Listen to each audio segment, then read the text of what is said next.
Good afternoon, everybody, and thank you for joining us. Well, summer is winding to a close. Cold and flu season is right around the corner. So when it comes to COVID-19, what is new and what is next? Joining us with some answers about the trends, vaccinations, and everything that's going on, once again, is Dr. Kelly Cawcutt. Thank you for being here. Absolutely happy to be back. You bet. Just a reminder on Dr. Cawcutt's credentials. She is an infectious disease specialist and a critical care physician. So, of course, she's the perfect person to join us once again. Thank you. Just a quick reminder, this is a chat for informational purposes only. If you have any questions specific to your own health or medical condition, you want to direct those towards your own primary care provider. Let's start looking at the trends here in Nebraska. What's happening with the number of cases now? Yeah, so that's a great question. And if you look back over the last 6 weeks, there's a period of time for about a month where we were kind of fairly stable with just a slight up and down. And really over the last 2 weeks, we've started to see a downtrend in the number of positive cases that hopefully is going to continue. So something big going on here, especially in the metro area and then around the state where the case numbers are lower, and that's kids being back in the classroom. And obviously that's different county to county, district to district. But how do we expect that to impact COVID cases? Right, so that's a great question. And there's actually a bit of a twofold answer to that, right? So schools started, and some of them started right around August 12th, which we're really in that 2-week window where we're seeing this chance now for a possible increase in cases. But that also simultaneously happened with the mask mandate. Sure. And so I think many of us were afraid we would see increased cases as schools would open. And certainly in other states, we have seen that happen. Thankfully, thus far, there haven't been huge numbers of students who have had exposures that we know of or positive cases within the districts that are reported. So I think the mix of masking and starting school is something that we'll have to see continue to play out. But so far, 2 weeks in, it's still very early. But I think hopefully if we can continue with that masking and protecting our kids and our teachers and our families at home, hopefully we'll continue to see a downtrend in the number of cases here in the metro and the state overall. I think the information that we've heard about kids and their susceptibility or showing symptoms, the information has evolved since this whole situation started. Yes. So what is the latest now when it comes to how COVID-19 impacts kids? Sure. So early on when we talked about this, there was a lot of information that kids weren't really seeming to get infected. Maybe they were somehow immune to this infection. And we have subsequently learned that that is just not true. We do certainly see a lot of kids who have had positive cases now, but what we see is in general, kids tend to not be as ill and may not even have symptoms at the same level that adults do. That doesn't mean that some of the kids won't end up with this multi-organ inflammatory syndrome that can make them very ill, but again, severity seems to be much less than adults. But there's also great data. If you look at the news over the last several days, Florida has had a huge number of cases in children, including infants under age 1, that we're seeing. And so there's a lot of thought that perhaps we just didn't test as many kids because they weren't manifesting symptoms, but it doesn't mean that they aren't spreading the infection or getting it. And in fact, there was the case in Georgia with the sleepaway summer camp where actually a huge proportion of people at that camp were infected with COVID-19. And the thought is that the kids actually functioned somewhat like super spreaders. And because no one seemed sick, it actually made it to a lot of people. So, and you think about those situations where even if kids are outdoors a lot, if they're sleeping in close quarters, if they're having a campfire sing-along, those are circumstances that can be a little bit more dangerous. Right. Being outside doesn't negate the idea that within 6 feet, those droplets can still spread, right? It doesn't get rid of the idea that we need good hand hygiene. And so there's certainly still those risks when you go indoors, when you're in very close quarters together, that you could certainly spread COVID-19. Vaccination has been a hot topic, and obviously we've seen different things in different stages in different countries. Yeah. What's the latest, and how will we know if it's safe when it does come out? Yeah, so the latest is that there are several vaccines that are continuing in human trials, and some of the most advanced vaccine candidates are in what we call a phase 3 trial, which means that they're giving this vaccine at a dose they believe is effective to cause immunity and serve the purpose of trying to decrease severity and or prevent COVID-19. But also They're giving it to thousands of people at this point. The early first phase studies didn't show significant side effects, so they take it to a much larger group to make sure it works and to record any potential side effects. And that's what will really guide the decision of, is this vaccine both effective and safe? Now, we already see thousands of people enrolled in these studies, and we're hoping to have answers by the end of this year to very early 2021 on if the vaccines are going to be safe and available for broad public use. What would be the earliest that a vaccine could be available? I think we're still looking at the end of the year at the absolute earliest. The studies are still ongoing, and you need to get that data collected first before you can actually start creating the manufacturing and the capacity to send these vaccines out to people. So if we're really looking at how do we prove it's effective, how do we create enough vaccine so we have a supply chain for it. We've certainly seen supply chain issues in this pandemic already. The vaccine may not be different right out of the gate.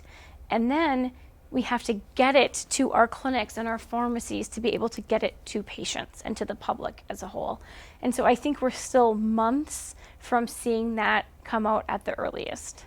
Masks continue to be a hot topic, as they always are when we're sitting in these seats. Obviously, we have a mask mandate within the city of Omaha, but we're starting to learn more about the different types of masks, and I think as they're more widely used, more things are coming out. So we've started to hear about the neck gaiters, the kind that people wear almost like scarves that pull up, that they're maybe not as effective.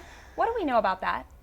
Yeah, so there was a study that came out of Duke that really looked at what some people are saying is effectiveness of a mask, but really the study was geared at how to study effectiveness of a mask. So it's not quite proof for sure that all gaiters or masks aren't ineffective. But what it does show us is that, as we would expect, different fabrics, different amounts of layers of fabric have different impact. So just as if you could imagine, if I had a screen in front of my face, like for a screen door, and I put that over my face, the droplets are going to go right through, right? So some fabrics are really stretchy and they have holes in them. And if that's the case with whatever you're putting over your face, it may not capture as many droplets or may really capture very few. When you have more tightly woven fabrics or more than one layer, then you start to capture more of those droplets. And so I think we're still seeing that data is coming out in evolution, and we don't have data on all the different types of fabric to say this one works, this one doesn't, maybe this one is even worse in some way, shape, or form. What we do know is that masks in general help stop droplets and do help prevent the spread of COVID-19. So although I want you to be cautious, I don't want you to use overly stretchy fabrics that you can see through, that may not be effective. Having masks that are at least a couple layers of fabric or the surgical procedure masks certainly are still very effective. One of the other things that we've heard about is the masks that have the vents in them. Yes. What's the issue there? So the issue with a vented mask is that one of the reasons that we wear masks, like you and I came in with our masks on, right? So if I wear my mask, when I exhale, if I had COVID-19, my mask captures my droplets so you don't get it. A vented mask does not prevent the air that you exhale from exiting. That's what the vent does. And from that perspective, it does not provide the same protection to other people around you. So in some ways, it can be a false sense of security that someone's wearing a mask, but it may not prevent those droplets from escaping at all. So one of the things that we preach when it comes to masking is that my mask protects you, your mask protects me. Right. If you're wearing one of those masks, that part's not so much true. Correct. Is there anything new when it comes to the treatment of COVID patients?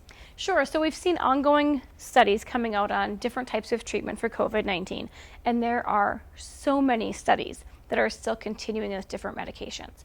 What we've seen is still echoing what we had seen early on. Hydroxychloroquine does not work. It doesn't prevent you from getting it, and it doesn't effectively treat it.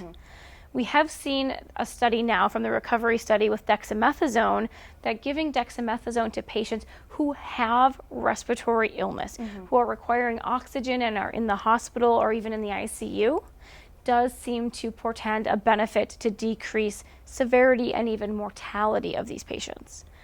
There's also a lot of news right now about convalescent plasma. Yes. Now, the data behind convalescent plasma is not as good. as far as effectiveness in treatment. We are still getting a lot of information on that. There's some possible associations with improvement, but not as much as we may think. It is not a cure. It is not an end-all be-all therapy, and we still need more data on convalescent plasma. And then, of course, as we've heard and talked about before, we have remdesivir that we've been using and we've been studying here, and we've seen improvement in length of hospital stay with the use of remdesivir. So really, treatments are supportive care, remdesivir and dexamethasone, where there is data to either decrease hospital length of stay or decrease that plus mortality. We've seen cases starting really back in March, so we've seen some people recover, obviously, Yeah. and then we've seen some people that have more of these like long hauler effects. What do we know about the potential long-term effects of COVID-19? Sure. So you're absolutely right. We've seen a lot of people who recover, and most people recover within a week or two and are nearly back to their normal baseline before they got ill. Some people who are a little more sick or maybe had more medical conditions early on really take a few more weeks, maybe a month to kind of get back. But the sickest patients, especially those in our intensive care units, we know that they are staying sicker longer. Some of them may ultimately just have permanent lung damage. They're a lot weaker because of the length of stay and the combination of medications it takes to keep them sedated and breathing comfortably with the support of a ventilator or breathing machine. We don't have data a year out now, right? So we're still early in this process in the grand scheme of things. But we know from prior to COVID-19 that if you're that sick in an ICU, we can still see lack of full recovery to baseline a year out. And so I think we're still learning about the really long haul and what that means for the sickest of our patients. And that age, what kind of shape that someone's Yep. in ahead of time, all of those things could impact that. Absolutely. And there's actually evolving data from our colleagues in rehabilitation that you can kind of prehab yourself. So the people who are really working to, eat well, be active now, kind of just like you would before you go through a different surgery Sure. or even in some cases cancer therapy, the better shape you're in before, the easier the recovery is after. Fall is here, and we're kind of hitting that fall allergy season right now. And I think Yes. some of us have woken up and been like, oh, hey. And like it might be the usual symptoms, but I think when people start to feel a little bit sick, can you just remind us again about what symptoms might be most closely related to COVID? Sure. So with COVID-19, we're still really looking for cough, shortness of breath. Obviously, fever is not allergies. So if you're getting symptoms, and you usually get symptoms in the fall, if they're classic symptoms for you, you can check your temperature, see if you have a fever, and make sure that you don't. But also keep in mind that there are some different things. So loss of taste and smell are really concerning, specifically for COVID-19. Itchy red eyes, runny nose, little more consistent with allergies. And if you have any questions, please contact your doctor. If there's anything that seems unusual or out of place, honestly, it's much easier to get tested and give yourself the reassurances and knowing whether or not at the time you have active symptoms, it's your allergies or it's COVID. But there are some symptom differences, like we just mentioned, that can help guide those decisions. And we're rolling right into cold and flu season, Yes. unfortunately, which is always a scary time of year anyway. Is there anything we can be doing to set ourselves up to be as healthy as possible through that? Yeah, absolutely. So you know what I love about this? Masks help prevent cold and flu. Absolutely. And so the spread of influenza is very similar. It's a droplet spread, just like what we're talking about when we wear masks right now to prevent the spread of COVID-19. So continuing to wear these masks, which for now is what we're doing in the foreseeable future, hopefully will also help prevent the spread of influenza and other cold viruses. In addition, vaccines for influenza are coming out. Now, we know that a vaccine does not guarantee that you don't get influenza, Sure. but it does help keep you out of the hospital. It keeps you healthier. And we also know that you can get more than one infection at the same time.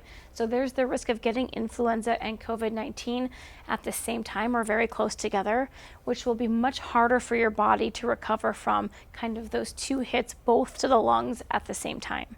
And so getting your vaccines to help prevent influenza is another big step in trying to keep everyone healthy. I think with all the speculation that's been going on and all the controversy that's surrounded a pandemic, there might be some people who are leery to get the flu shot, or Yeah. there might be people who've never gotten a flu shot before who are like, hey, I'm getting one this year. What's Yeah. your advice to people in the general public about the flu shot and the safety of it? Sure. So the flu vaccines, the ones when we're talking about getting injected into the arm, it's a dead virus. So you're not going to get true influenza from that vaccine. Now, some people get really concerned and they say, gosh, but I've had a fever or I haven't felt well when I've gotten the vaccine. And the reason that happens is not because you've gotten the flu, it's because it's working.